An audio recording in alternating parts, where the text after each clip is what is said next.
So guys, hari ni akan aku tunjuk korang rumah homestay yang dekat Melaka cantik yang aku pergi untuk bercuti. Let's go. Guys, rumah dia macam ni, korang nampak tak? Ni semua jiran kita. Yang ni rumah dia guys. Jom aku selongkar dulu. Let's go. Rumah ni dekat sini kan guys. Korang boleh main badminton, korang boleh buat macam-macam. Nampak tak nampak guys? Dekat ruangan tepi ni memang banyak ruang. So guys, ni dekat belakang rumah guys. Nampak tak? Belakang rumah pun besar tau memang gempak lah. Kalau korang nak main ke, nak buat bakar-bakar, ni kursi tempat lepak-lepak, memang cun guys. So, kita bukan tu je. Ada kolam juga guys. Guys, ni kolam dekat sini. Nampak tak nampak korang? Ni kolam. Boleh buat mandi, anak beranak kan. Memang gempak. Kursi tempat lepak. Suasana dia macam dekat luar negara. Jom aku tunjuk korang dalam rumah dia pula macam mana. Let's go. So guys, ni dekat dalam dia. Ada TV besar. Gempak cuy. Nampak tak?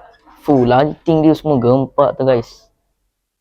Bilik dia ada 5 bilik. Tapi sorry lah aku tak boleh tunjuk korang bilik. Sebab dalam bilik tu dah ada keluarga aku yang duduk. Jadi privasi sikit lah. So aku tunjuk mana bilik yang kosong sahaja. Tapi apa pun memang nampak selesa, cantik. Ruang tamu dia, kursi tempat lepak, memang padu. So yang ni bilik. Yang ni je tak ada orang. So nak buat bilik bujang. Nak buat bilik bujang ke apa kan? Memang padu. So guys, yang ini adalah tangga dia. Nampak tak? Tingkat 2. So cantik. So bilik-bilik dah ada orang. So aku tak boleh tunjuk. Ni ruang macam ruang tempat lepak dekat bahagian atas. Ni kalau jatuh ni kamera aku. Nampak tak? Tingkat 2. Ada solar. Apa-apa pun memang nice lah.